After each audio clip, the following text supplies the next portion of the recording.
was a huge mistake, correct? No. A national political... Hold on. No, you Let me hold answer. on. No, The Director answer- the Radcliffe, reason I I asked say you a yes no- or no question, and now you hold on. A national political reporter You can characterize it how you want. was made privy The White to House has sensitive made information clear about that there imminent was an military inadvertent operations against a mistake- foreign terrorist Inadvertent organization. mistake of adding a reporter. And that wasn't a huge to mistake? assail. That wasn't a huge mistake? Well, I think they characterize This is it an as a embarrassment. mistake. This is utterly unprofessional. There's been no apology. There has been no recognition of the gravity of this error. And by the way, we will get the full transcript of this chain, and your testimony will be measured carefully against its content. Thank you, Mr. Chairman. Hey guys, welcome back, or if you're new here, welcome. My name is Lumi, and today we're going to be looking at what's been going around in the news lately about how our top senior military officials have been leaking classified information, basically their strategies, their war plans to journalists. It's a pretty shocking thing. You know, this isn't really a subject I normally cover, but I mean, this is such a blunder on a cosmic scale that I just felt the need. I had to comment on it because it's almost unprecedented. I don't know, like, what in history would compare to this? Maybe like the Watergate scandal. I mean, that was more malicious, but I don't know.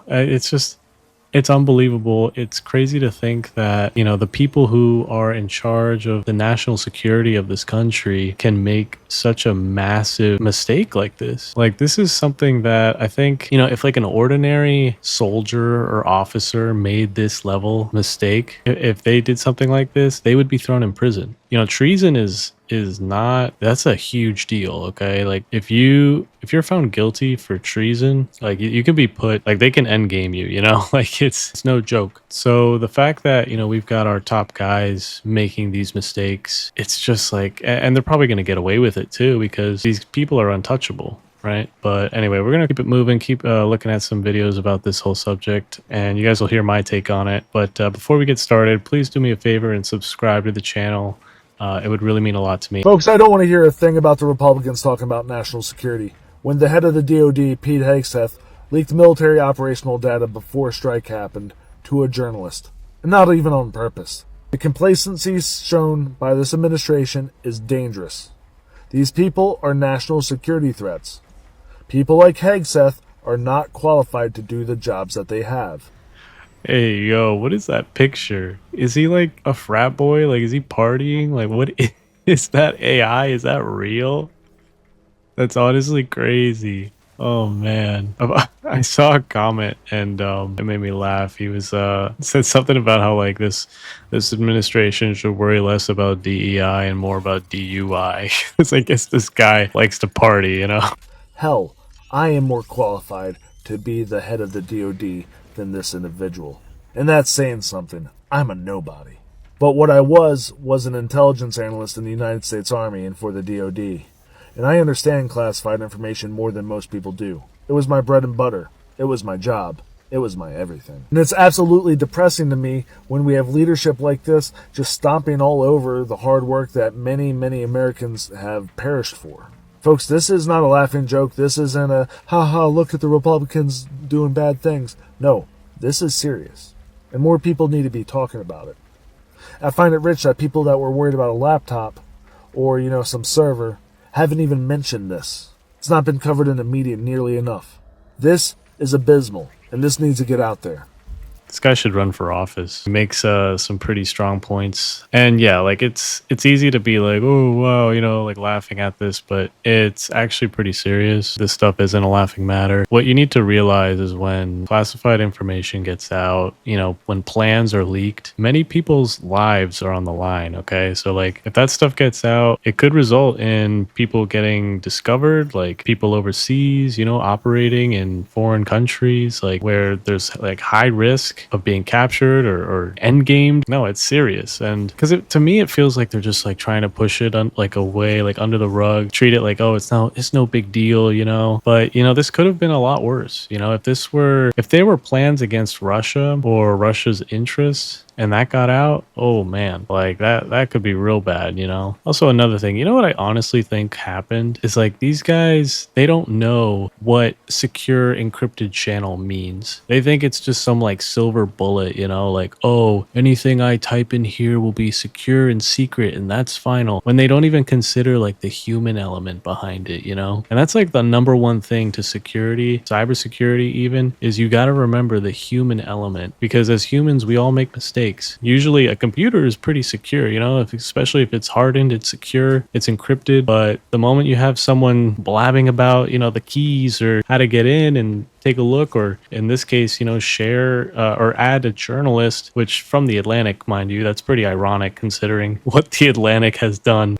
in the past with like Edward Snowden. You know, these things are, it's mind boggling. So the White House is now denying that war plans were actually shared in the group chat or that classified material was shared at all. And this is, they just keep attacking the credibility of Jeffrey Goldberg, which I think it's important you do not forget this. He was minding his own business until they decided to add him to the secret airstrikes group chat. Also, notably, you're seeing former members of the National Security Council rebutting the White House, saying this is an obvious lie. They were discussing the names of specific individuals the U.S. military was targeting with airstrikes. That is absolutely 100% guaranteed to have been classified information. Right? And this puts the Atlantic in an interesting spot because reportedly they took great care in this story to not publish the shared classified information and to mask the identities of CIA agents. But now with the White House saying none of it's classified, people are saying the Atlantic should call their bluff and just publish it all then with no redaction. Right? Yesterday you had Pete Hegseth denying that the texts were real, even after the White House appeared to confirm that they were real, with NSC spokesman Brian Hughes saying that the message thread that was reported appears to be authentic, and we are reviewing how an inadvertent number was added to the chain. And this is reportedly of a senior administration official telling Politico that they are involved in multiple text threads with other administration staffers on what to do with Waltz, with them reportedly saying half of them are saying he's never going to survive or shouldn't survive, which, you know, to some was funny that they're trying to solve the group chat controversy with more group chats. And this also is, you have folks like Tara Palmieri reporting that Trump officials are now debating whether to pardon Hegseth even if Waltz takes the fall, which I would just say, you know, to point out, you would not need a pardon for sharing unclassified information, right? Unclassified information is just information, which, you know, is why you have some saying this is another sign that the White House is lying here. But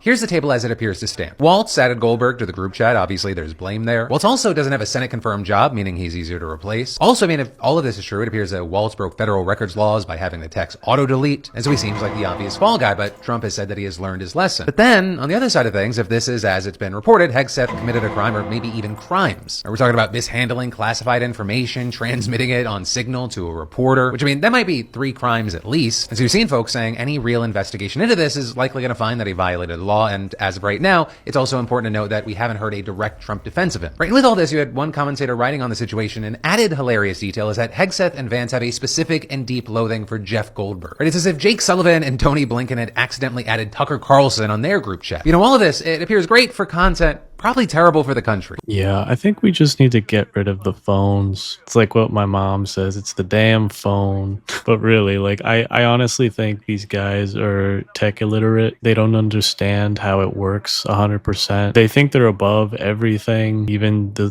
guardrails that are there for a reason, and they just do whatever they want. They know they can get away with it. I think in this case, I mean, the Trump administration is going to have some major pressure put against them, because, you know, we're going to see a lot of infighting, because a lot of, I'm not saying all, but a lot of Republicans are, you know, service members, you know, they're part of the military or intelligence community. And I don't think they're going to let this one slide. Like, this is pretty bad. Changes will have to be made. Like, I don't know if we need to just stop like giving these people just the ease. I think what the problem is the ease of access to classified information. Like, there should be some security checks, or like 2-factor authentication, multi-factor authentication, maybe even like a hardened offline network that they have to like go somewhere physically to access the information, and none of that information can leave that room. You know what I'm saying? Like, some place in the Pentagon or some undisclosed location is like where these guys go to discuss classified information, and not just on some app on their phone. Like, that sounds so crazy to me that they just have this, you know, this thing in their pocket that they can just at any time talk about highly classified material. It's like, you see what I'm saying? Like, it's the ease of it all that makes the risk for leaks like this to happen. And I don't know, I think it should just be harder. We should make it more difficult for these people to access and discuss things that are highly sensitive. And maybe we'll see a change. Maybe we won't hear about this in the news anymore, because I mean, this is ridiculous. I mean, it kind of gets me upset. I really think that it truly does harm the country. It's not a good look on the international scene. It just goes to show that, like, oh, the dumb Americans, you know, here they go again, like mishandling classified information. It doesn't help our stereotypes one bit. But anyway, that's my rant on this whole thing. I hope you guys got something out of it. If you did, please drop me a like below. Dislike it if you dislike it. Let me know in the comments what you think. Do you guys have any solutions to this issue? I personally think mine is a good one, but let me know what you think in the comments. And as always, if you enjoy this sort of content, please hitting the subscribe button. It would help me and the channel go a long way. But anyway, guys, I will catch you in the next one. Later.